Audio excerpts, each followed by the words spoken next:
Assalamualaikum warahmatullahi wabarakatuh. Waalaikumsalam warahmatullahi wabarakatuh. Baiklah Bapak Ibu, pada siang hari ini kita alhamdulillah sudah berkumpul di ruang kelas 1 ini dalam rangka kegiatan Kombel CG 07, yaitunya kegiatan diseminasi penerapan budaya positif di sekolah oleh Ibu Siska Novalinda CGP Angkatan 11 Kota Bukit Tinggi. Mudah-mudahan CGP ini, kegiatan diseminasi ini berjalan dengan baik dan lancar dari awal dan sampai akhir nantinya. Amin. Amin. Baiklah Bapak Ibu, untuk mengawali acara marilah kita ucapkan basmalah. Bismillah. Baiklah, kegiatan yang pertama yaitunya sambutan dari Ibu Kepala Sekolah kepada Ibu, kami persilakan.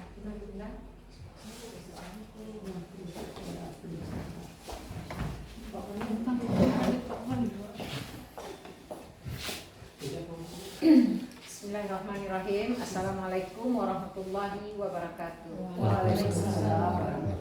Yang terhormat Bapak Ibu Majelis Guru beserta pegawai SD Negeri 07 Kubu Gelewanca, sekaligus peserta Kombel kita pada hari ini, dan terkhusus buat Ibu Siska Novalinda sebagai narasumber kita, yang juga sekaligus CGP Angkatan 11 Kota Bukit Tinggi.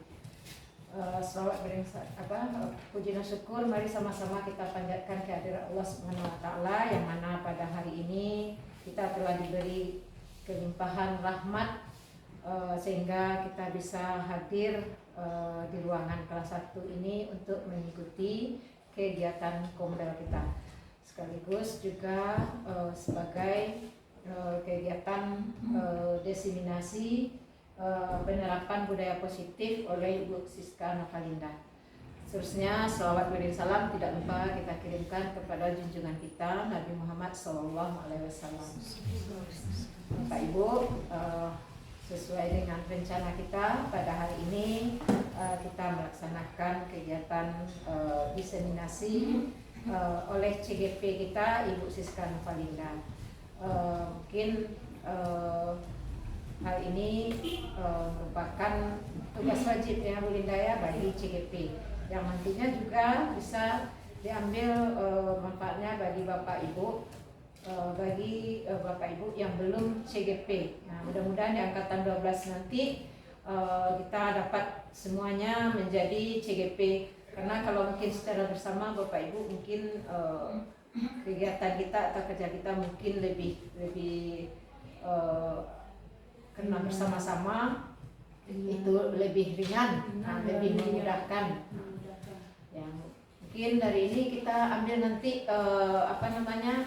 sisi positifnya, manfaatnya yang dapat kita terapkan dalam kegiatan kita sehari-hari dalam kelas kita. Mungkin hanya itu Bapak dan Ibu, karena mengingat waktu, nanti setelahnya akan disampaikan oleh Bu Linda yang lebih lengkapnya. Mohon maaf kalau ada salah dan khilaf. Wabillahi taufik wal hidayah. Wassalamualaikum warahmatullahi wabarakatuh.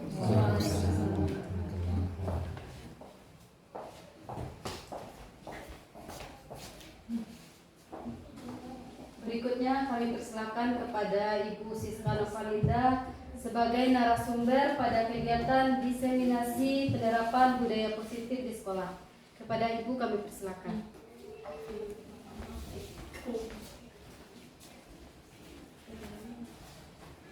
Assalamualaikum warahmatullahi wabarakatuh. Waalaikumsalam warahmatullahi wabarakatuh.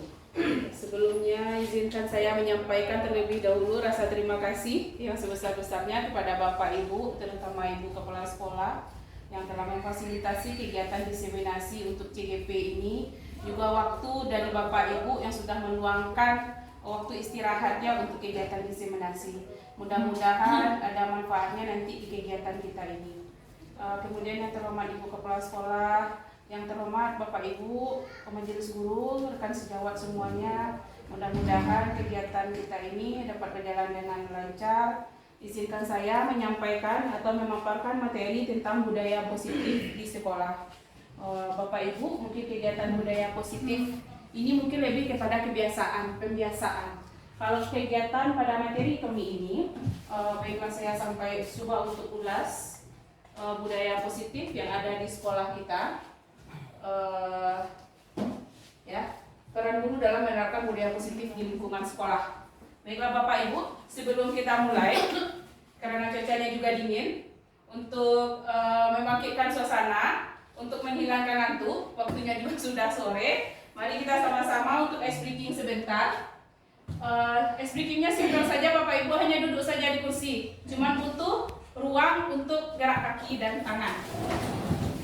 Let's go. Tap. Open.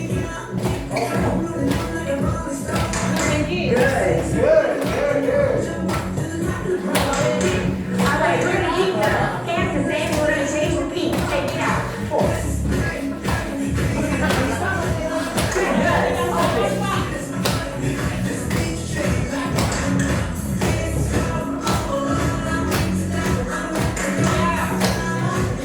All right, we're gonna have a change here. Rock.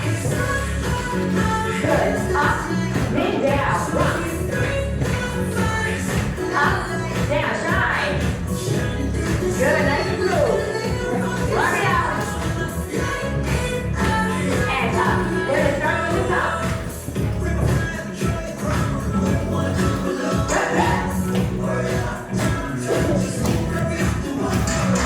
Good. Once again, we're gonna change that leg motion to open and close. Open.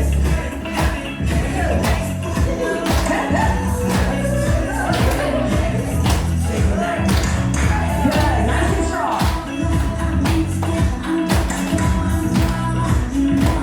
All right, we're gonna rock it out.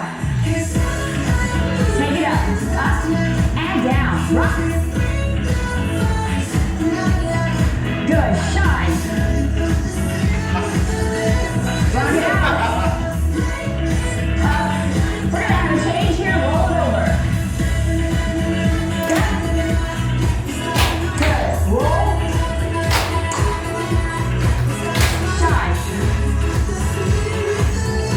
Rock it out. Good, here we go. Stop it. Stop that foot. Keep it going.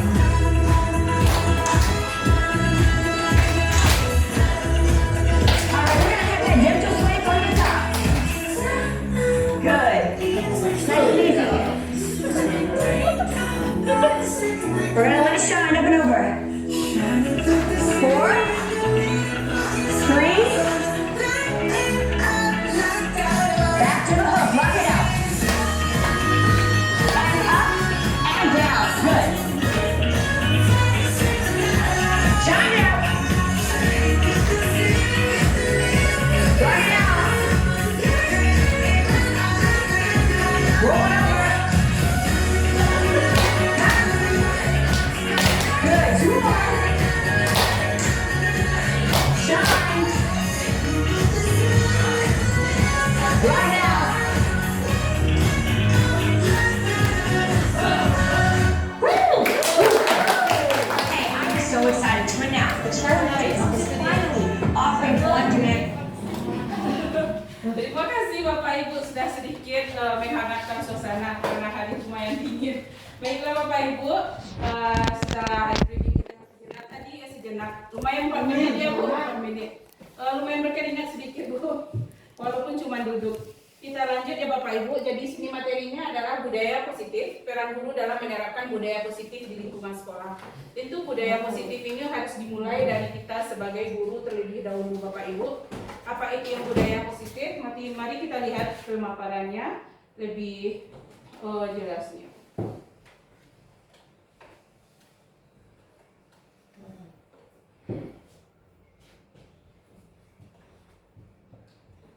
Nah, ya Bapak Ibu, sebagai guru harus harus mempunyai kemampuan untuk mewujudkan budaya positif di sekolah. Jadi ini sudah keharusan kita sebagai guru, karena kita adalah yang ujung tombaknya untuk pendidikan atau pemberian karakter untuk anak-anak kita. Budaya positif adalah lingkungan belajar yang menyenangkan, aman, nyaman, dan mendukung murid untuk berkembang. Budaya positif dapat diciptakan dengan menerapkan konsep-konsep inti seperti disiplin positif, motivasi perilaku manusia atau hukuman dalam kurung hukuman dan penghargaan, posisi kontrol restitusi keyakinan kelas atau sekolah, dan segitiga restitusi. Mungkin bahasa-bahasa ini baru bagi Bapak Ibu kecuali tentang keyakinan kelas yang sudah pernah kita laksanakan dengan anak-anak. Yang kemudian yang perlu nanti akan kita pahami bersama ini adalah posisi kontrol restitusi dan segitiga restitusi. Posisi kontrol restitusi dan segitiga restitusi ini perlu sekali kita pahami bersama, Bapak Ibu pahami untuk dapat diterapkan nanti. Kapankah kegiatan ini atau posisi kontrol restitusi ini dilaksanakan? Kapankah segitiga restitusi ini kita laksanakan? Ya Bapak Ibu, nanti kita akan lihat lagi lebih lanjut. Menurut filosofi Ki Hajar Pendidikan Nasional, menurut Ki Hajar Dewantara, menekankan pentingnya pendidikan yang berpusat pada murid. Budaya positif dapat membantu menciptakan lingkungan belajar yang berpusat pada murid, di mana murid merasa dihargai dan diberdayakan. Jadi, mari kita hilangkan pemikiran anak-anak bahwa mereka tidak dihargai oleh orang yang lebih dewasa. Karena mungkin mereka berpikir, saya masih anak-anak, tidak butuh dihargai. Bapak Ibu guru lebih perlu dihargai. Ternyata itu pemikirannya perlu kita luruskan. Anak-anak juga perlu di mindset mereka, saya juga perlu dihargai begitu.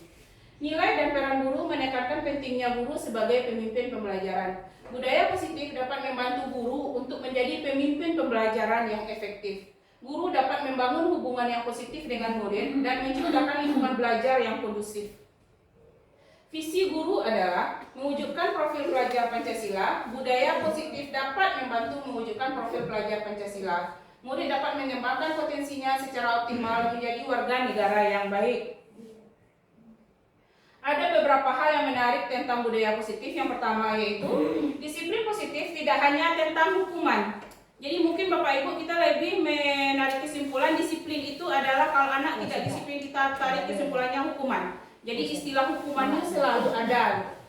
Tetapi juga tentang penguatan positif. Jadi dari apabila ada anak itu nanti yang membuat kesalahan atau kekeliruan, tapi kita juga wajib memberikan penguatan positif terhadap diri anak. Bagaimana cara kita melakukannya, memberikan penguatan positif kepada anak. Kemudian teori motivasi menunjukkan bahwa manusia memiliki kebutuhan dasar yang harus dipenuhi, dan motivasi perilaku manusia dipengaruhi oleh kebutuhan-kebutuhan tersebut. 3. Perumusan keyakinan kelas dan sekolah yang melibatkan murid. Jadi Bapak Ibu, untuk merumuskan keyakinan kelas kita memang harus melibatkan murid. Jadi ada kesepakatan antara murid dan siswa. Keyakinannya ini timbul dari anak dan juga guru. Jadi kesepakatan nanti kita buat bersama dan itu konsekuen dilaksanakan. Kemudian posisi kontrol restitusi adalah cara yang efektif untuk mengajarkan murid tentang tanggung jawab dan disiplin. Kontrol restitusi ini nanti Bapak Ibu, ini akan terlihat apabila kita menyelesaikan permasalahan yang berhubungan dengan anak. Apa saja itu yang kontrol restitusi. Kemudian segitiga restitusi adalah proses kolaboratif yang melibatkan murid, guru, dan orang tua. Ini nanti adalah jalan keluar atau tentang penguatan positif ini, tentang apabila ada siswa yang mengalami permasalahan. Jadi akan ada melibatkan murid, guru, dan orang tua. Dan itu butuh kerjasama yang solid juga. Konsekuensi inti budaya positif, disiplin positif dan nilai-nilai kebajikan. Jadi nilai-nilai kebajikan ini adalah yang melekat pada diri anak. Kalau lebih simpelnya Bapak Ibu mungkin elemen-elemen yang ada di profil pelajar Pancasila seperti mandiri, disiplin, bertanggung jawab. Ini salah satu nilai-nilai kebajikan. Motivasi perilaku manusia berkaitan dengan hukuman dan penghargaan. Keyakinan kelas dan sekolah, posisi kontrol restitusi, langkah-langkah restitusi dalam penyelesaian masalah. Jadi ini nanti konsep-konsep budaya positif yang akan coba kami uraikan kepada Bapak Ibu. Baiklah, kita mulai dengan disiplin positif. Disiplin positif sebagai upaya penerapan disiplin dengan mengajarkan anak bertanggung jawab dengan menumbuhkan kesadaran diri atau motivasi intrinsik berdasarkan nilai-nilai kebajikan universal. Disiplin positif lebih kepada disiplin diri dalam melakukan segala tindakan. Disiplin positif dapat memberikan pemahaman pada murid dan menyadarkan murid berdasarkan motivasi intrinsik, bukan berdasarkan paksaan atau hukuman. Motivasi intrinsik ini berarti kemauan dari dalam diri anak sendiri untuk menerapkan disiplin positif. Jadi sudah ada kesadaran diri dari siswa itu. Disiplin positif, makna kata dari disiplin ini bisa kita ungkapkan. Kebanyakan orang akan menghubungkan kata disiplin dengan tata tertib, teratur, dan kepatuhan pada peraturan. Kata disiplin juga sering dihubungkan dengan hukuman, padahal itu sungguh berbeda. Karena belajar tentang disiplin positif tidak harus dengan memberi hukuman. Justru itu adalah salah satu alternatif terakhir dan kalau perlu tidak digunakan sama sekali. Jadi kata atau tindakan hukuman kalau bisa tidak dilaksanakan sama sekali. Dalam budaya kita, makna kata disiplin dimaknai menjadi sesuatu yang dilakukan seseorang pada orang lain untuk mendapatkan kepatuhan. Kita cenderung menghubungkan kata disiplin dengan ketidaknyamanan. Bapak pendidikan kita Ki Hajar Dewantara menyatakan bahwa di mana ada kemerdekaan, disitulah harus ada disiplin yang kuat. Sungguh pun disiplin itu bersifat self-disiplin, yaitu pada diri sendiri yang mewajibkan kita dengan sekeras-kerasnya, tetapi itu sama saja. Sebab jikalau kita tidak cakap melakukan self-disiplin, wajiblah penguasa lain mendisiplinkan diri kita. Dan peraturan demikian itulah harus ada di dalam suasana yang merdeka.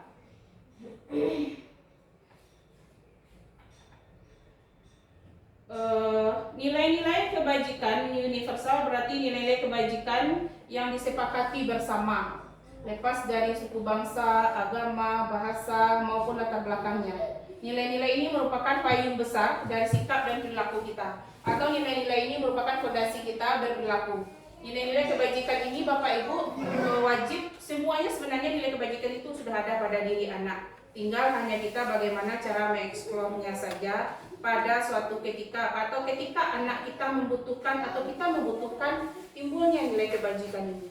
Sebenarnya setiap aktivitas anak, setiap kegiatan anak itu sudah ada nilai kebajikan yang melekat pada diri anak. Nanti contoh-contoh nilai kebajikan itu bisa, sebenarnya nilai kebajikan itu adalah nilai-nilai yang baik pada diri anak atau pada diri kita sendiri. Banyak itu yang kata-kata positif dari nilai kebajikan seperti tanggung jawab, ya, mandiri, kreatif, gitu.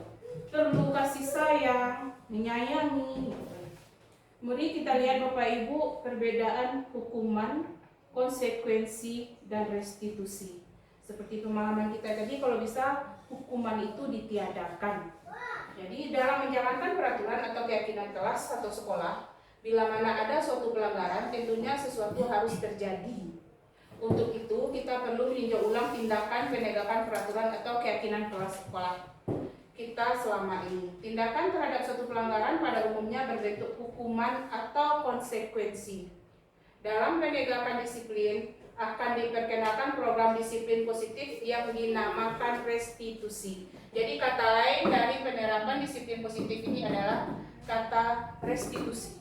Kalau bisa, yang hukuman itu, istilah hukuman terhadap anak Bapak Ibu kita perkecil atau bisa dihilangkan, karena itu akan berdampak negatif bagi anak kita. Kemudian lanjut lagi hukuman dan konsekuensi. Hukuman bersifat tidak terencana atau tiba-tiba. Ya Bapak Ibu, mungkin kita sering mengatasi permasalahan anak, contohnya anak terlambat. Anak terlambat, kita pisahkan berdirinya. Setelah itu kegiatan berlaksana, misalnya kan mungkin ya ini sama-sama kepada kita semua, karena ini paradigma baru, koreksi bagi kita bersama. Anak kita misalnya terlambat, dipisahkan berdirinya. Kemudian setelah teman-temannya masuk, nanti anak itu kita panggil, dengan tanda kutip kita memberi anak itu hukuman. Nah, bagaimana dengan kegiatan tersebut? Hukuman bersifat satu arah dari pihak guru yang memberikan. Mari kita refleksi kembali Bapak Ibu. Dari contoh yang tadi saja, misalnya anak kita yang terlambat. mungkin kegiatan memberikan hukuman itu kita saja yang memberikan. Nah, kita yang memberikan hukuman kepada anak dengan contohnya, mungkin kita pikir itu akan mendidik, contohnya memungut sampah atau membersihkan halaman sekolah, atau bahkan ada yang lebih ekstrim lagi memberi hukuman fisik. Iya buat. Dan hukuman bersifat satu arah dari pihak yang memberikan, dan murid hanya menerima satu hukuman tanpa melalui suatu kesepakatan. Jadi Bapak Ibu, restitusi yang kita bahas tadi adalah tentang kesepakatan ini atau pengarahan dari pihak guru, baik sebelum atau sesudahnya.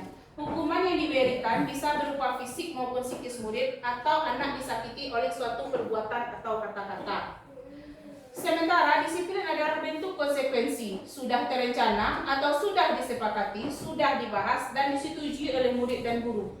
Umumnya bentuk-bentuk konsekuensi dibuat oleh pihak guru atau sekolah, dan murid sudah mengetahui sebelumnya. Konsekuensi akan diterima bila ada pelanggaran. Pada konsekuensi, murid tetap dibuat tidak nyaman untuk jangka waktu pendek. Konsekuensi biasanya diberikan berdasarkan suatu data yang umumnya dapat diukur. Misalnya, setelah 3 kali tugasnya tidak diselesaikan pada batas waktu yang diberikan, atau murid melakukan kegiatan di luar kegiatan pembelajaran, misalnya mengobrol sedang belajar, maka murid tersebut akan kehilangan waktu bermain dan harus menyelesaikan tugas karena ketertinggalannya. Peraturan dan konsekuensi yang mengikuti ini sudah diketahui sebelumnya oleh murid. Sikap guru di sini senantiasa untuk memonitor murid. Jadi, hak anak ketika kita melakukan konsekuensi atau restitusi itu juga harus kita perhatikan sesuai dengan waktu kegiatannya. Ini adalah tentang penghargaan yang kita beri, dihukum oleh penghargaan. Al-Fiqh menyemukakan baik penghargaan maupun hukuman adalah cara-cara mengontrol perilaku seseorang yang menghancurkan potensi untuk pembelajaran yang sesungguhnya. Menurut Cole, secara ideal, tindakan belajar itu sendiri adalah penghargaan sesungguhnya. Cole selanjutnya juga mengemukakan beberapa pernyataan dari hasil pengamatannya selama ini tentang tindakan memberikan penghargaan yang nilainya sama dengan menghukum seseorang. Di antaranya dampaknya itu yaitu pengaruh jangka pendek dan jangka panjang, ini lebih kepada psikis anak. Penghargaan tidak efektif, penghargaan merusak hubungan, penghargaan mengurangi ketepatan, penghargaan menurunkan kualitas, penghargaan mematikan kreativitas. Pada materi hukuman oleh penghargaan ini menarik sekali Bapak Ibu, karena mungkin kita sering melakukan seperti ini. Saya ada melakukan sedikit diskusi dengan teman, dengan Fasil juga atau PP. Kebetulan ketika itu sedang membuat elaborasi konsep dengan instruktur. Jadi ada teman yang menanyakan Bapak Ibu. Jadi teman itu membuat aku datang aku pulang. Jadi anak-anak ibu, siapa yang 5 orang paling cepat untuk datang, nanti akan ibu berikan penghargaan. Penghargaannya itu apa? Hanya diberi bintang saja Bu. Misalnya anak yang datang nomor 1, 2, 3, 4, 5 diberi bintang. Nanti diurai di sini, misalnya si A, si B, si C. Si A sudah cepat datang hari ini dapat 1 bintang. Besok cepat lagi dapat lagi 2 bintang. Mungkin kita mikirnya itu kan bagus ya Bapak Ibu memberikan penghargaan. Tetapi setelah kami memahaminya, ternyata alasan intrinsik dari anak itu untuk datang cepat ke sekolah dari dalam dirinya tidak ada. Dia hanya menginginkan mendapatkan penghargaan tadi, yang setelah diakumulasi siapa mendapatkan penghargaan terbanyak nanti akan mendapatkan hadiah dari Bapak Ibu gurunya. Nah, jadi alasannya ke sekolah hanya untuk dapat hadiah. Jadi mungkin Bapak Ibu mari kita sama-sama memahami tentang memberikan penghargaan ini. Mungkin ada Bapak Ibu yang bisa memberikan tanggapan atau pendapat bagaimana bagusnya kita melaksanakan tentang dihukum oleh penghargaan ini. Bagaimana kita bisa menimbulkan keinginan anak dari dalam dirinya, dari motivasi intrinsik dari dalam dirinya untuk datang ke sekolah. Jadi memberikan penghargaan itu juga salah satu secara tidak langsung kita sudah menghukum anak sebenarnya. Bagaimana itu Bapak Ibu? Apakah itu itu bisa kita terima atau apakah ini sudah benar menurut pendapat Kol ini gitu. Bagaimana itu Pak Wan? Karena di sini pengaruh jangka pendek dan jangka panjang. Dengan memberikan penghargaan ada pengaruh jangka pendek dan jangka panjang. Kemudian penghargaan tidak efektif. Karena ada alasan lain dari anak untuk melakukan sebuah kebajikan atau kebaikan untuk meraih prestasinya di sekolah. Kemudian penghargaan merusak hubungan. Tentu kita sebagai guru tidak selalu bisa memfasilitasi memberi selalu kepada anak. Di ketika suatu kegiatan nanti anak tidak ada kita beri, tentu akan timbul kekecewaan dari dalam dirinya. Karena kemauan tadi sudah hanya untuk mendapatkan sebuah penghargaan dan diakui oleh teman-temannya, jadi menimbulkan sesuatu yang bersifat negatif dari dalam diri anak. Bisa menimbulkan rasa mungkin rasa sombong dari dalam diri anak tersebut. Kemudian penghargaan mengurangi ketepatan. Mungkin dari segi penghargaan yang kita berikan misalnya. Penghargaan menurunkan kualitas. Penghargaan mematikan kreativitas. Jadi seandainya anak-anak kita datang ke sekolah hanya diiming-imingi oleh sebuah penghargaan atau hadiah, berarti pengaruh jangka panjangnya nanti untuk hidupnya ke depan juga akan seperti ini karena itu sudah tertanam di kepalanya. Jadi apa yang saya lakukan? Saya butuh penghargaan. Apa yang saya lakukan? Saya butuh selalu pengakuan, bukan kemauan dari dalam diri untuk melakukan perubahan, untuk lebih maju. Itulah mungkin Bapak Ibu dari pemahaman yang kami terima. Kemudian restitusi, sebuah pendekatan untuk menciptakan disiplin positif.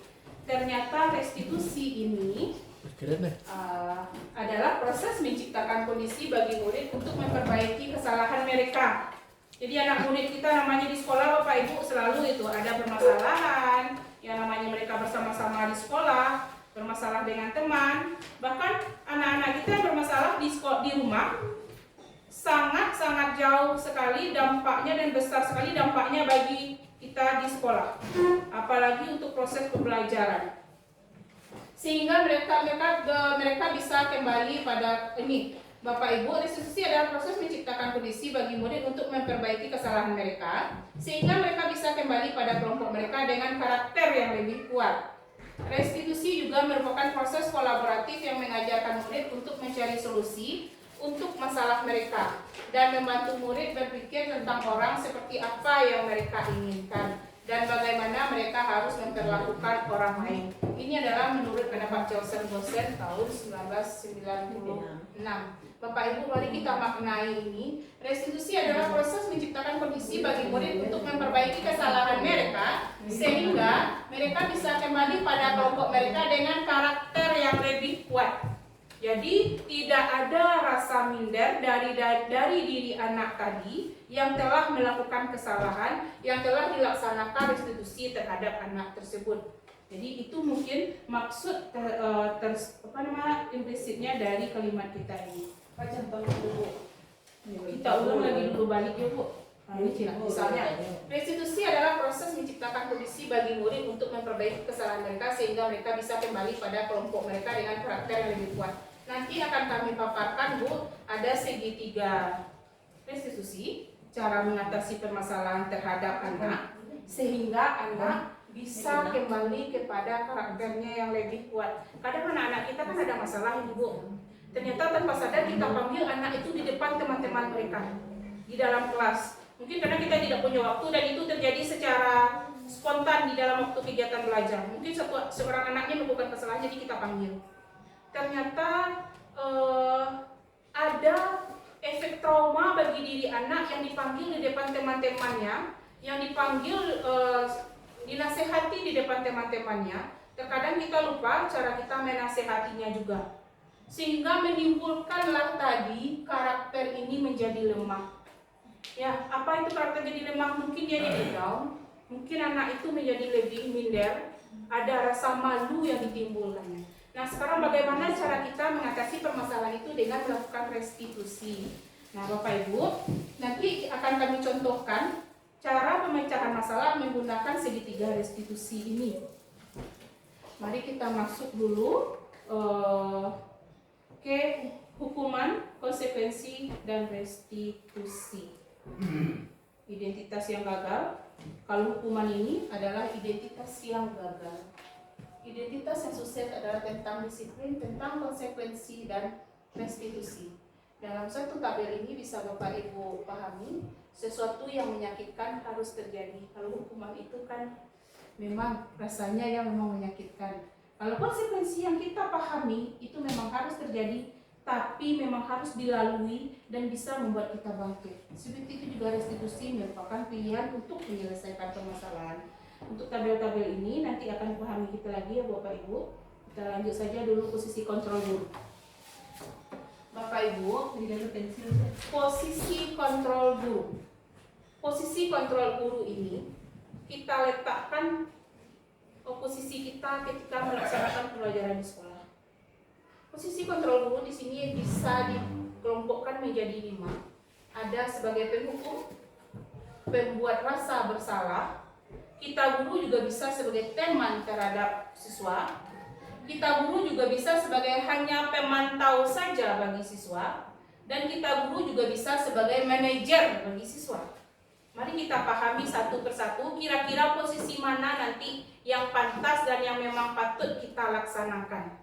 Karena semua ini terjadi kepada kita Bapak Ibu. Secara tidak sadar, ketika kita tidak mengingat, kita akan menjadi penghukum. Kita akan menjadi pembuat rasa bersalah bagi anak. Istilah bahasa kampung Ibu, kalau anak ambil salah, tepuk aja cik, cokok aja cik. Nah, itulah karena yang mental anak. Jadi ada rasa bersalah. Atau kadang kita juga bisa menjadi temannya. Ketika berbicara santai, tidak ada masalah, kita bisa menjadi teman bagi anak. Ternyata jadi teman ini juga bisa dilaksanakan walaupun anak itu sedang ada mengalami permasalahan. Permasalahan bisa dari dalam diri anak sendiri atau mungkin dari pengaruh dari teman-temannya. Kemudian sebagai pemantau, apakah kita guru hanya memantau saja apa yang terjadi kepada anak? Kemudian lanjut kepada yang sebagai manajer. Kita lihat satu persatu. Penghukum. Seorang penghukum bisa menggunakan hukuman fisik maupun verbal. Orang-orang yang menjalankan posisi penghukum senantiasa mengatakan bahwa sekolah memerlukan sistem atau alat yang dapat lebih menekan murid-murid lebih dalam lagi. Guru-guru yang menerapkan posisi penghukum akan berkata, patuhi aturan saya atau awas. Seperti mengancam, kamu selalu saja yang salah. Kamu juga baru, kamu juga baru. Salah satu kalimat kita kalau sebagai penghukum ya Bapak Ibu, kan kita kejadian sehari-hari ini. Yang penghukum itu seperti apa? Kalimat sehari-harinya mungkin lebih sederhananya seperti ini. Patuhi aturan itu. Nah ya, mungkin seperti itu. Kamu selalu saja yang salah. Kamu juga baru, kamu juga baru. Jadi kita sebagai penghukum ternyata pasti selalu yang terakhir selesai. Anak wak kadang dia nak mampu di suatu kompetensi yang kita inginkan. Atau memang kemampuannya memerlukan pengulangan pembelajaran yang butuh banyak daripada teman-temannya. Ternyata dia lambat. Justru kita lebih menekan dia. Pasti selalu yang terakhir selesai. Kamu juga baru. Bahasa awak kadang anak-anak tuh melele juga baru, awak juga baru. Padahal ini sedang beraja kok, ini sedang berpikir kok, ini lah tertekan, kawannya lah siap, yang awak alun, awak tambahlah tekan dan ngecek lain. Jadi kira awak karena anak yang awak serupa info ke bapak ibu. Ada tuh di kok tangguh lah ya. Ala itu di kok tangguh ini lah ada rapi, ini lah ada mengerti loh.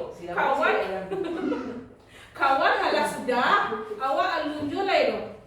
Aduh rasu, mungkin kalau awak dudukan lah diri awak di meja tuh sama anak, langit dingin rasanya. Saya juga belum, teman saya sudah selesai. Tiba anak-anak yang emosinya tidak terkontrol, itu akan menimbulkan efek jangka panjang, menimbulkan tidak percaya diri pada diri anak itu. Jadi padahal dia nanti akan bisa, tapi selalu tertanam di benaknya ini, saya tidak bisa karena sering dapatkan tekanan. Mungkin guru seperti ini senantiasa percaya hanya ada satu cara agar pembelajaran bisa berhasil, yaitu cara guru itu. Tapi cara gurunya secara emosional atau tanpa memahami kebutuhan anak. Karena filosofi pendidikan kita yaitu berpihak kepada anak, kita selalu menggali apa potensi atau pendapat atau kemauan anak itu yang mungkin bisa kita turuti. Tapi Bapak Ibu juga harus diingat, ada kemauan anak itu yang harus kita ingatkan. Tidak selalu semuanya harus diikuti. Kemudian kita langsung membuat merasa bersalah. Contohnya, ibu sangat kecewa sekali dengan kamu. Atau kalimatnya, berapa kali Bapak harus memberitahu kamu ya? Gimana coba kalau orang tua kamu tahu kamu berbuat begini? Jadi ini membuat merasa bersalah. Di posisi ini murid akan memiliki penilaian diri yang buruk tentang diri mereka. Murid merasa tidak berharga dan telah mengecewakan orang-orang yang disayanginya. Jadi ketika anak ada merasa telah melakukan sebuah kesalahan atau tindakan yang tidak tepat, kita timbun lagi dengan kata-kata seperti ini, ternyata nanti akan membuat anak itu merasa tidak berharga dan telah mengecewakan orang-orang yang disayanginya. Dan itu juga berdampak jangka panjang terhadap anak. Lanjut di sini, guru sebagai teman. Mungkin ini lebih ringan kalimatnya Bapak Ibu. Mungkin anak ini tidak menyelesaikan tugasnya menyapu kelas mungkin, atau membereskan alat-alat sesudah olahraga mungkin. Mungkin kita bisa menggunakan bahasa, ayo bantulah demi Bapak ya. Jadi mungkin nada kalimat kita sudah lebih berbeda. Ayo bantulah demi Bapak ya. Atau ayo ingat tidak bantuan Bapak selama ini. Ya sudah, kali ini tidak apa-apa, nanti Ibu bantu bereskan. Hal negatif dari posisi teman adalah bila suatu saat guru tersebut tidak membantu, maka murid akan kecewa dan berkata, saya pikir bapak atau ibu itu teman saya. Murid merasa dikecewakan dan tidak mau lagi berusaha.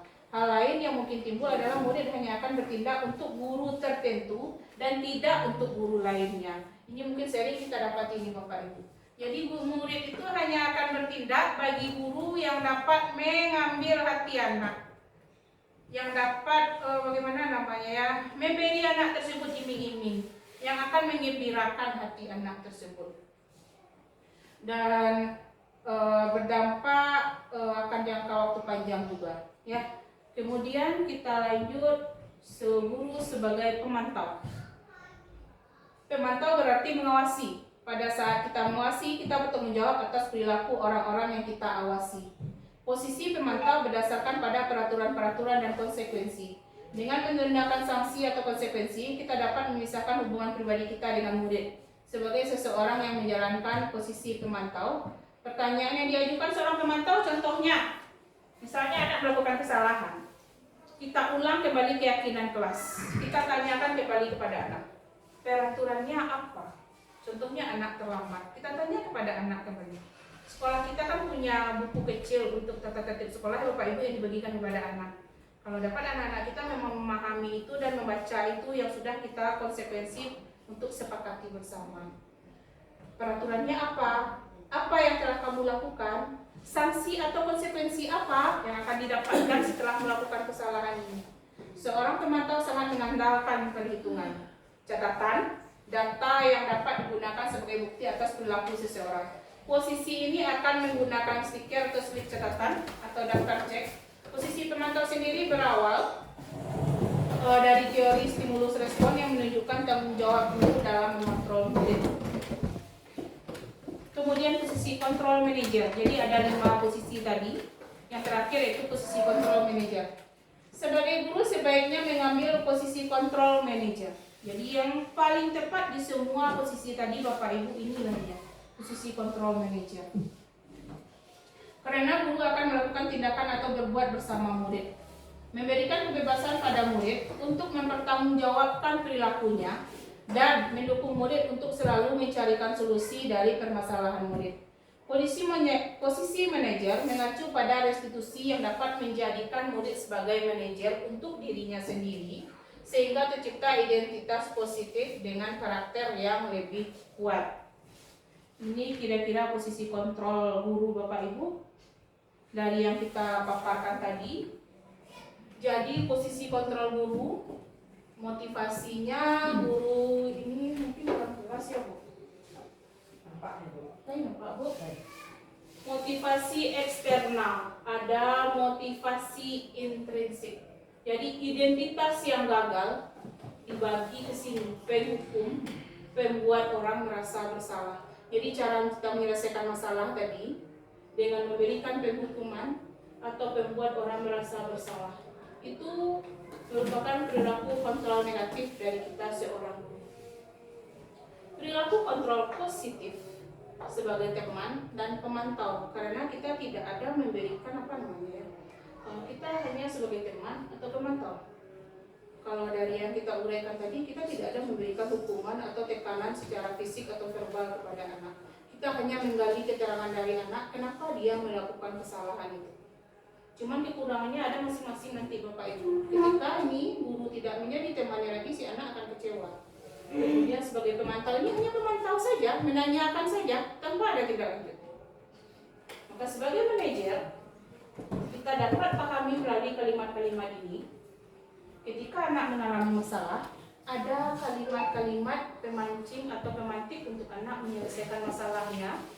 Jadi anak gali sendiri masalahnya dengan cara kita bertanya, kemudian dia selesaikan sendiri dan dia cari solusinya sendiri.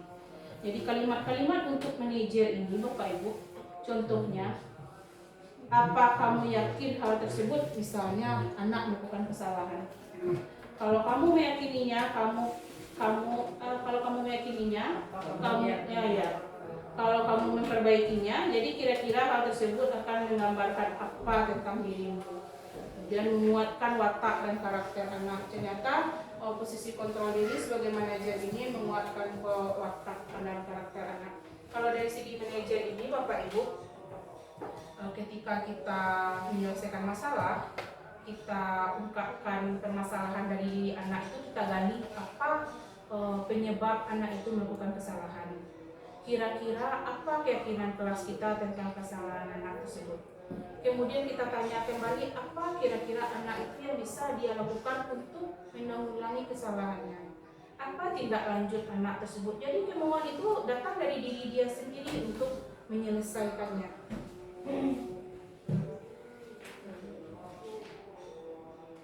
Nah, Bapak Ibu, tentang keyakinan kelas atau sekolah, ini sudah ada kita laksanakan di sekolah kita. Kita menyusun tentang keyakinan kelas. Ada beberapa poin-poin secara garis besar yang disepakati dengan anak-anak murid kita. Ya Bapak Ibu, ini sudah kita laksanakan. Jadi untuk penyelesaian permasalahan kita, nanti kita selalu kembali kepada keyakinan kelas. Misalnya salah satu keyakinan kelas, bertanggung jawab. Yang kedua, selalu menyelesaikan tugas tepat waktu misal. Atau yang ketiga, menjaga ketentraman dan kenyamanan di dalam kelas. Jadi keyakinan kelas itu bersikap lebih luas atau bermakna lebih luas yang bisa kita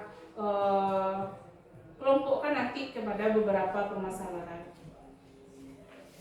Ini yang paling penting sekali dulu Bapak Ibu, segitiga restitusi. Penerapan segitiga restitusi ini adalah penerapan untuk menyelesaikan permasalahan. Dari permasalahan awal yang terjadi, kita harus memvalidasi tindakan yang salah dulu. Memvalidasi tindakan yang salah. Misalnya anak tersebut melakukan tindakan salah, kita validasi dulu. Kita tanya dulu, kenapa anak itu melakukan tindakan yang salah. Misalnya si anak tidak mengerjakan PR, hal yang sederhana simpel saja. Anak tidak mengerjakan PR tadi. Dari 28 siswa hanya satu orang yang tidak mengerjakan PR, tentu jadi tanda tanya bagi kita, padahal PR yang kita berikan mungkin hanya 2 atau 3 soal. Tujuan kita memberikan PR kepada anak-anak Bapak Ibu, mungkin salah satunya adalah ingin memberikan gambaran kepada orang tua, ini loh sampai di sini materi pelajaran kita hari ini. Sekedar informasi bagi anak kita gitu, bagi orang tua. Ternyata si anak ini tidak mengerjakan PR, padahal soalnya hanya 2 buah. Ya, mungkin kita sebagai guru harus koreksi dulu, kita jangan hanya langsung memberikan hukuman. Mari kita mulai dengan memvalidasi tindakan yang salah dulu. Apa itu validasi tindakan yang salah? Kita tanya dulu alasan anak tersebut kenapa dia tidak membuat. Karena kita Bapak Ibu sering istilahnya bahasa Jawa lah talonsong memberangi anak. Sementara si anak anak mungkin alasannya di rumah bebannya lah lebih baik loh. Mungkin tidak kemauan si anak tidak mengerjakan PR. Mungkin ionya laki-laki tidak mengerjakan PR karena lupa. Ternyata kejadian di rumah kemarin itu sangat berat sekali. Mungkin ada permasalahan antara orang tua mereka, atau ada masalah mungkin dengan keluarga atau dengan teman. Kadang anak-anak tahu bapak ibu setelah dia pulang sekolah, anak kita pikir juga sudah pulang, dan orang tua tidak ada komunikasi dengan kita, ternyata anak tidak langsung pulang. Mungkin ada berbagai macam kejadian yang dia terima di luar tanpa ada kontrol, hingga mengakibatkan misalnya anaknya tidak mengerjakan PR. Validasi tindakan yang salah. Apa alasan anak kita tidak buat PR? Jadi kita gali tersebut. Kemudian menstabilkan identitas. Menstabilkan identitas ini misalnya seperti ini Bapak Ibu. Kita tanya kepada anak, kenapa tidak mengerjakan PR nak? Kita kan kita validasi. Ternyata si anak menjawab, saya lupa Bu. Saya tadi malam pulangnya sudah kemalaman karena latihan silat misalnya. Dan saya lelah. Tidak takarajuan PR. Kalau wak guru menang alasan anak serupa itu, mungkin wak akan marah Bapak Ibu. Penting benar di kalian silik. Bapak nak PR dan bakar ajuan. Kan gitu. Ternyata bakat anak itu beda-beda. Mungkin dia berbakat di sana. Saya bukan membenarkan anak itu tidak mengerjakan PR. Mari kita dengarkan alasan anak tersebut. Ternyata alasan anak itu, saya ketiduran Bu. Saya sudah latihan silat, saya capek, saya ketiduran. Oh itu alasannya. Mari kita kontrol diri kita dulu sebagai guru. Mungkin prestasi anak itu ada di situ, di bidang silat itu dia memang minat mungkin. Dan pelajaran yang ada di sekolah mungkin istilahnya menengah saja bagi anak, hanya sekedar untuk mengikuti saja. Apa itu yang menstabilkan identitas? Mungkin kita bisa menguatkan si anak tadi dengan kejadiannya itu. Oh, kamu ikut silat misalnya. Di mana ikut latihannya? Siapa yang antar latihannya? Ibu dulu juga pengen loh waktu kecil mau silat seperti kamu, tapi tidak ada orang tua ibu yang mengantar. Di sana kan ada rasa bangga dengan dirinya sendiri si anak tadi. Dia tidak ada rasa bersalah terus. Tapi setelah itu kita harus kembali menanyakan keyakinan kelas. Nah, setelah ini, setelah kita menstabilkan identitas si anak, kita tanya kembali keyakinan kelas. Nah, keyakinan kelas kita apa? Mengerjakan PR Bu, belajar dengan sungguh-sungguh kata si anak. Kira-kira kamu sudah belajar dengan sungguh-sungguh belum di sekolah kita? Belum Bu. Lalu bagaimana? Saya mau belajar lagi Bu. Jadi ada kesadaran dari dalam dirinya yang akan membuat diri anak tersebut berubah. Ada rasa kemauannya. Tanpa kita memberikan hukuman, sekarang beri hukuman, besok dia lakukan kembali, dia hukum, kita beri hukuman kembali. Jadi cara kita menyelesaikan permasalahan itu Bapak Ibu dengan penerapan segitiga restitusi, meletakkan diri kita sebagai control manager, menggali dari karakter atau kemauan anak dengan alasan anak, apa yang membuat anak itu melakukan hal tersebut. Bapak Ibu yakinlah karena kita mengajar di SD, kalau SD ini mungkin hati anak awak masih berasia. Anak-anak kita belum terkontaminasi, anak-anak kita belum terpengaruhi. Palingan yang mempengaruhi anak awak hanya main game di HP. Jadi kalau untuk punya pemikiran yang agak lebih jauh atau mau kibul terhadap bapak ibu gurunya, mungkin kalau di SD mungkin tidak mungkin. Jadi kesempatan emas sekali bagi kita di SD ini untuk membangun karakter anak melalui segitiga restitusi. Secara pribadi sendiri pun setelah saya mempelajari ini sangat jauh untuk mengubah pola kita menegakkan disiplin positif. Ternyata anak-anak tersebut Bapak Ibu punya alasan sendiri. Sedikit pengalaman mungkin Bapak Ibu, biasanya saya kebetulan ngajarkan seperti Bapak Ibu tahu sudah di kelas 1, sudah 4 tahun dan di tahun kelima. Sebelumnya di kelas tinggi. Kalau kelas tinggi suara agak manggas-gas segetek, kadang berang karena timbul di kelas 1. Ternyata Bapak Ibu alasan anak-anak tuh yang membuat dia tidak patuh, membuat dia tidak mengerjakan PR, membuat dia kadang tidak membawa buku anak ke sekolah, mau belok berang juga. Dengan alasan anak-anak tuh Bapak Ibu dengan bahasanya, dengan alasannya, ternyata dari alasan anak itu benar-benar murni bukan kesalahan si anak. Kalau keinginan anak kelas 1 untuk kabar raja itu gadang banget, sangat besar sekali. tapi ketidakmampuannya untuk mengikuti peraturan kita itulah yang harus kita pahami, karena kita harus kerjasama dengan orang tua dan rekan sejawat juga. Contohnya saja Bapak Ibu, misalnya anak kelas 1 ini, contohnya tadi kami sudah mulai belajar, ternyata tidak ada membawa buku bahasa Indonesia. Padahal kami mau belajar membaca menggunakan buku itu. Temannya masing-masing sudah asik dengan bukunya masing-masing. Si anak ini nggak ada bukunya dengan polosnya, dia menjawab dengan wajah yang sedih, "Bu, saya nggak ada bawa buku." Kira-kira anak yang seperti itu mau kita bentak Bapak Ibu? Rasanya itu tidak mungkin. Jadi mulailah saya laksanakan seperti itu. Ternyata saya dapatkan alasan si anak memang bukan permasalahannya dari dalam dirinya. Dia memang pengen, tapi ada permasalahan yang melatar belakangnya anak tersebut melakukan ini. Anak-anak kita di SD, Bapak Ibu, permasalahannya itu bukan masalahnya dari dalam dirinya, tapi banyak pengaruh, besar sekali pengaruhnya dari lingkungan dan terutama rumah keluarga, yang membuat anak kita tidak sempurna sampai di sekolah seperti keinginan kita. Sementara kita guru menyempurnakan, memperbaiki karakter dan perilaku anak-anak. Mungkin awak nak Bu, bukan menggurui atau apa, hanya mungkin pribadi saya menyadari, oh ternyata ya Pak Inki, itu boleh Pak Inki. Capsek Al-Azhar nelfon serta kena ini. Oh iya, tunggu sebentar. Oh itu izinnya Pak Iki. Saya skepsek. Di puasa videonya lebih dah. Hah? Bisa Pak Boni? Sebentar Pak Boni. Oh itu izinnya Pak Iki.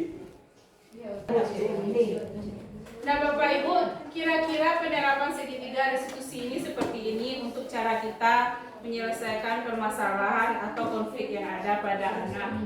Mungkin bisa kita lanjut Bapak Ibu dengan sesi diskusi, berbagi pendapat, atau ada masukan dari Bapak Ibu kira-kira dengan modul yang kami pelajari ini yang sudah kami berikan kepada Bapak Ibu. Ya Pak, silakan Pak Iki. Bismillahirrahmanirrahim. Assalamualaikum warahmatullahi wabarakatuh. Waalaikumsalam warahmatullahi wabarakatuh. Pertama, apresiasi kepada Ibu Linda.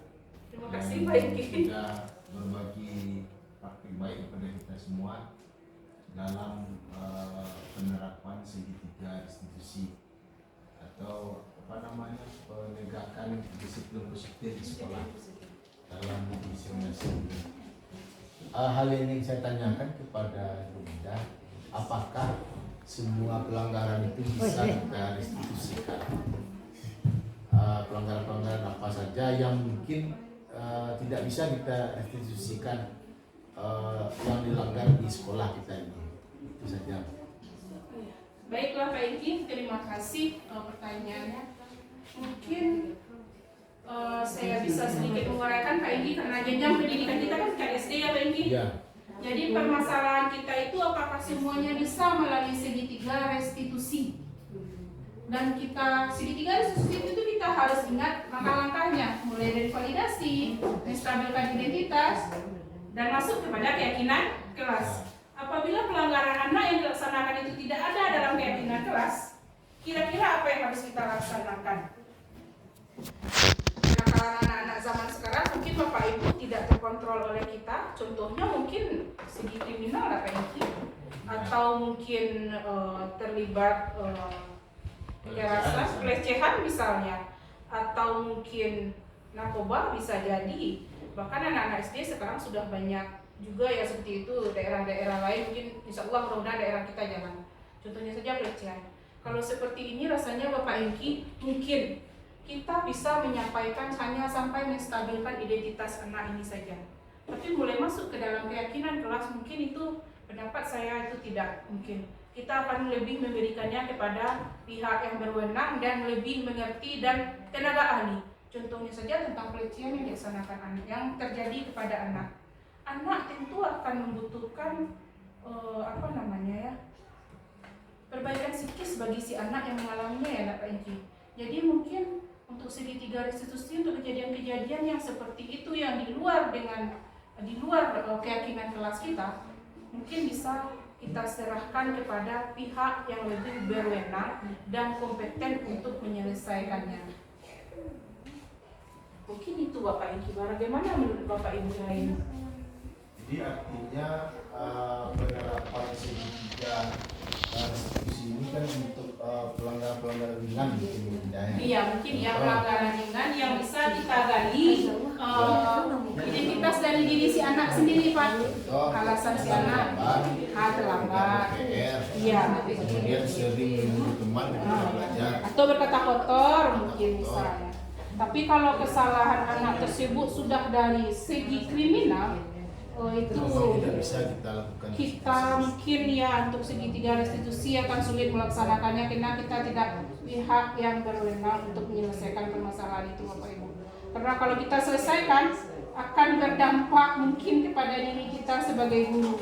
Karena mungkin saja langkah kita tidak tepat untuk menyelesaikannya. Contohnya pelecehan yang dialami anak. Kalau kita selesaikan Bapak, kalau kita selesaikan sampai keyakinan kelas apa yang kita laksanakan, mungkin kita penerapan untuk penerapan untuk menguatkan psikis anak kita tidak ada ilmunya sampai ke sana. Mungkin kita hanya sampai mendekati anak, memberikan rasa sayang kepada anak yang menguatkan dirinya saja, tapi untuk mencari jalan keluarnya mungkin sampai ke pemeriksaan segala macam itu mungkin tidak, Bapak. Bagaimana menurut Pak Inki? Mungkin seperti itu, Pak. Sangat sependapat dengan Ibu. Ya Pak ya. Bapak Ibu kira-kira bagaimana Bapak Ibu? Apa ada yang kita diskusikan lagi Bu atau pertanyaan lagi Bapak Ibu?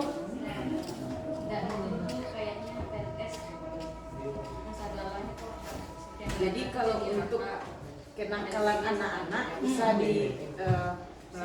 diselesaikan melalui segitiga restitusi. Tapi kalau udah jauh melenceng dari kenakalan anak, kita perlu pihak-pihak yang berkompeten di bidangnya. Mungkin Bu untuk tingkatan kejadian kasus kepada anak karena kita di SD, Bu, mungkin kita hanya menemui kenakalan anak-anak. Kalau tingkatan sudah SMA nanti Bu, itu sudah kenakalan remaja yang memang di luar kontrol kita sebagai guru. Contohnya saja sekarang kan Bu di daerah kota lain itu tawuran antar pelajar. Yang tawurannya sekarang bukan yang sudah dewasa tapi SMP. Sampai menggunakan alat senjata tajam sampai ada korban menimbulkan kematian itu sudah tidak bisa kita lagi untuk menyelesaikan permasalahan. Tapi kita harus mengambil dalam kata kutip kita juga sebagai guru tidak bisa lepas tangan. Karena kontrolnya semuanya ada bagi kita juga. Karena kita kerjasama antara guru dengan orang tua. Maka sebelum kejadian itu ada, marilah kita mendekatkan diri kepada anak terlebih dahulu. Orang tua juga seperti itu. Jangan sampai istilahnya Bapak Ibu orang tua nanti anak kita, jangan sampai anak kita cari kenyamanan di luar. Itu sudah bahaya. Jadi kita ciptakan anak kita ada kenyamanannya pada diri kita sebagai orang tua. Di sekolah juga bisa kita lakukan seperti itu. Kita ciptakan anak itu ada kenyamanannya pada diri. Mungkin anak-anak yang melakukan itu seperti itu Bapak Ibu karena tidak ada pengakuan untuk anak itu di sekolah. Jadi intinya rangkullah anak itu. Rangkullah anak itu. Rangkul di rumah mungkin dia tidak dirangkul oleh orang tuanya, kita di sekolah yang merangkulnya itu ya, supaya tidak terjadi kenakalan-kenakalan yang berakibat untuk masa depan anak. Karena berakibat fatal nanti Ibu kalau sudah nilainya kriminal ya Bapak Ibu.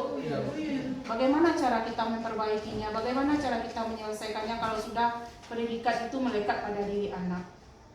Dari kecil dia sudah diracuni dengan pola pikir yang seperti itu. Nanti kalau sudah dewasa kasihan kita. Bagaimana kan hidupnya akan menjadi anak yang gagal atau seperti apa nantinya? Bagus Bu Linda, materi yang sangat bagus. Mungkin Kita merasa bersalah juga kepada anak kandung kita di rumah. Biasanya kita menjadi penghukum kan, pembuat rasa bersalah. kadang tidak sadar kalau sebagai ibu ya Bu. Pulang sekolah kita kan bertugas ya Bu. Pulang sekolah jam 4. Sampai di rumah nanti kerja rumah anak kandung jadi pelampiasan. anak kandung jadi pelampiasan. Ternyata dengan melampiaskan kepada anak kandung tersebut akibatnya sangat fatal sekali. Padahal kadang anak mau berbicara, Bu. Kita mungkin sedang berpikir, sedang duduk, mama, itu mah, ini mah, itu mah. Mungkin menceritakan di sekolahnya. Karena kita sibuk lihat HP, karena ada surat baru masuk di grup sekolah ya Bu. Ada pemberitahuan penting ini. Beko lah dulu, tunggu sebentar. Taruh ini dulu. Yang tunggu sebentar, ada jadi tekanan di anak yang anak lo mau duit siapa ini? Sampai besok paginya bau lalu.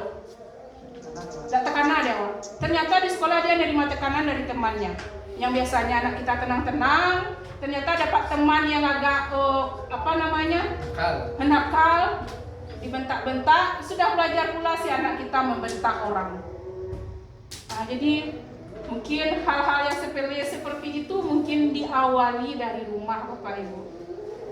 Itu kita di sekolah juga harus lebih peka terhadap anak, apa kejadian yang ada dengan anak-anak kita, kenapa dia berubah, apa yang terjadi dengan dia.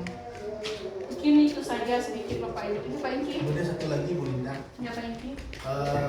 dalam penyelesaian kasus atau pelanggaran melalui pendekatan restitusi ini, sebenarnya kan bagaimana kita membangun kesadaran kritis kepada anak. Artinya dalam penyelesaian kasusnya kita melakukan dialog dengan anak. Ya, Kalau hukuman kan dari guru ke anak, hanya dari anak itu satu hanya arah. sebagai Ya. objek, Objek ini. tempat untuk menjalankan hukuman. Tapi ketika kita lakukan dengan restitusi, kita akan melakukan dialog dengan anak. Anaknya maunya seperti apa gitu. Nah, bagaimana dengan anak yang tidak memiliki kemampuan untuk itu? Untuk menyampaikan kemauannya ya Pak. Ya, ketika dia memperbaiki dirinya sendiri. Memperbaiki dirinya sendiri. Mungkin lebih simpelnya seperti ini terhadap anak kelas 1 yang cara komunikasinya masih kurang lancar. Ditanya kalimat kita sudah panjang, jawabnya sedikit saja. Itu ya Pak Inki. Kalau itu bukan pelanggaran itu Bu Lina. Bukan pelanggaran ya Pak? Iya, kalau itu kan lebih ke pelanggaran. Iya. Kalau itu kan kemampuan anak gitu. Iya. Soalnya dia belum pandai membaca, belum pandai Betul. berhitung. Itu Maksud- bukan kesalahan gitu. Bukan. Tapi maksudnya anak yang sudah berkali-kali melakukan kesalahan, berulang-ulang sudah datang terlambat, Iya. tidak bikin PR. Nah kemudian ketika kita ajak dia berdialog untuk memperbaiki dirinya, dia tidak mampu untuk itu. Untuk menyampaikan Jadi apa, apa yang harus kita ada di berikan? kemauan Atau ketika itu kepalanya. kita memberikan hukuman kepada anak. Ya. Mungkin seperti ini Pak Inki, maksud kami tadi. Contohnya terhadap anak kelas 1 yang sering tidak membuat PR. Ternyata anak kelas 1 ini cara komunikasinya masih belum luas, belum lancar. Cara menggali untuk jawaban anak kita belum bisa mendapatkan jawaban dari si anak. Mungkin seperti itu Pak. Mungkin kita bisa dengan memberikan contoh kepada anak. Contohnya mungkin dari segi bercerita. Bercerita dengan kasus yang hampir sama dengan si anak. Ternyata nanti si anak tersebut bisa mengandaikan kejadian yang ada dengan dirinya dari cerita kita. Sebenarnya dari awal ketika kita melakukan penerapan segitiga retribusi, kita sudah tahu mungkin apa permasalahan si anak ini dengan melihat latar belakangnya. Oh ini anaknya, kita kan sebagai guru biasanya tahu Pak. Mungkin anaknya ini, cuman kita mau menggali apa jawaban dari dalam diri dia untuk menanyakan keyakinan kelas yang akan sama-sama kita sepakati. Mungkin dengan anak yang sosialnya kurang, atau cara berbicara kurang lancar, atau cara berdialog kurang tepat, mungkin kita sebagai guru untuk melaksanakan penerapan segitiga restitusi bisa lebih nyinyir lagi Pak untuk bertanya atau memberikan contoh permasalahan yang ada untuk menggali pendapat si anak. Mungkin itu Pak, kalau menurut pendapat dari saya mungkin. Atau ada Bapak Ibu yang lain mungkin pengalamannya Bapak Ibu? Artinya butuh waktu yang lama gitu. Iya, mungkin ya gitu Pak. Jadi kita ya seperti balik lagi seperti tadi, kemampuan anak kita tidak sama. Pengalaman Mereka Pak Wan, berbeda. Bu Linda. Iya, pengalaman Pak Wan yang sudah senior ya Bu. Senior. Bagaimana menurut Bapak yang sudah Iya Pak Wan banyak pengalamannya. Pengalaman Ada pengalaman. Enak, ada pengalaman Pak. tentang permasalahan yang pernah terjadi mungkin ya Bu.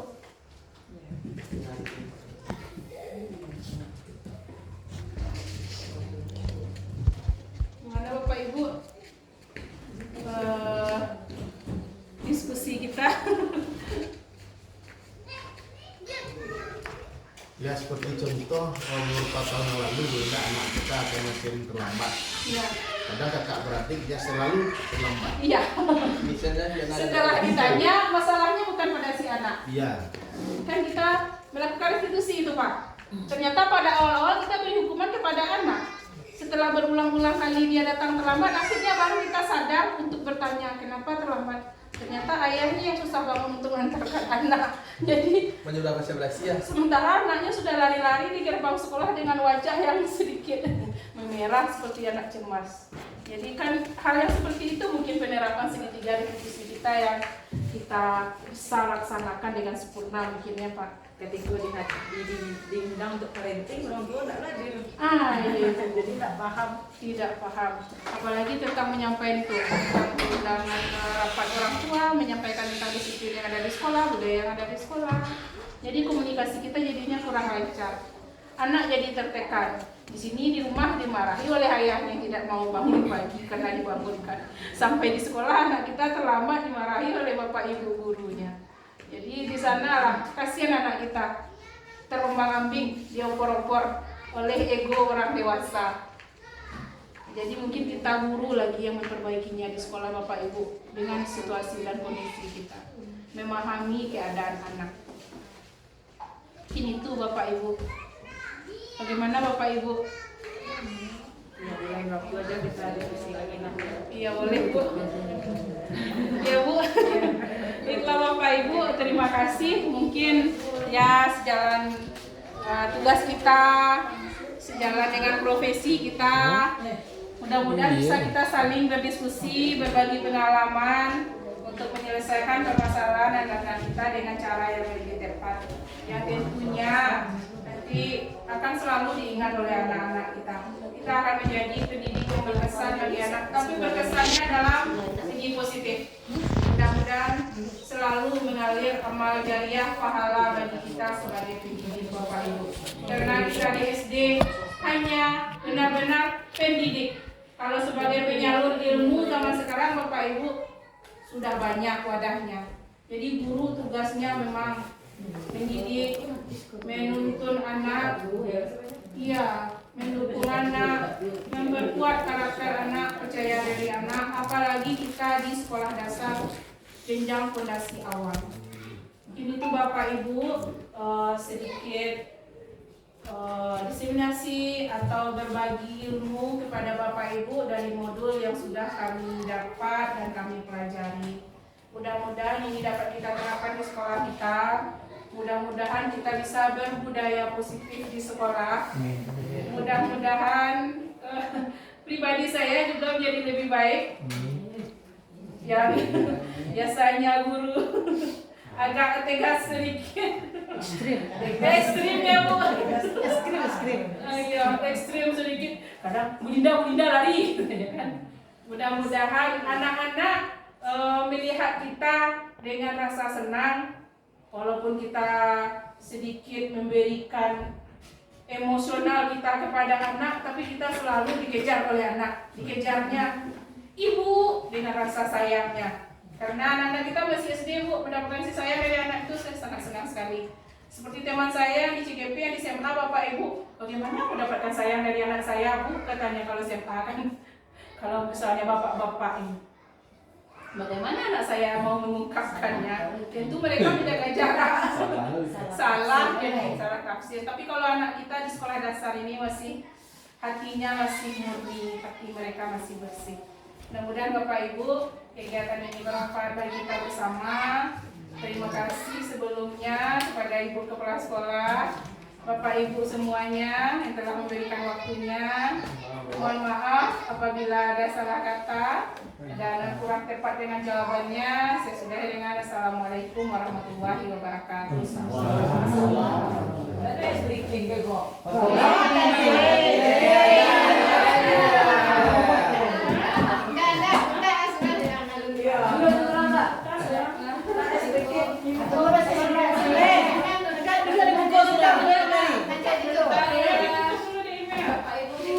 Tepuk tangan untuk Ibu. Alhamdulillah materi yang disampaikan oleh beliau itu mungkin banyak juga membuka atau mengubah cara pandang kita, cara berpikir kita, dan insya Allah kita bersama-sama berkolaborasi bisa menerapkan budaya positif di sekolah kita, bisa membangun rasa anak-anak itu ingin ke sekolah itu dari dalam dirinya, bukan karena lagi ada penghargaan atau hukuman. Sama-sama kita berkolaborasi Bapak Ibu, mudah-mudahan Bapak Ibu yang sudah CGP ini menjadi agent of change di sekolah, menjadi agen perubahan dan memotivasi kami semuanya untuk juga ikut nantinya memberikan dampak yang positif untuk kita semuanya. Sekali lagi terima kasih Bu Linda dan semua Bapak Ibu guru yang sudah hebat 1 jam di sini menyimak dengan baik. Mudah-mudahan itu memberi manfaat untuk kita semua. Cukup sekian, saya akhiri dengan wabillahi taufiq wal hidayah. Wassalamualaikum warahmatullahi wabarakatuh. Nice breaking.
Boleh kan, silakan. Silakan duduk kan.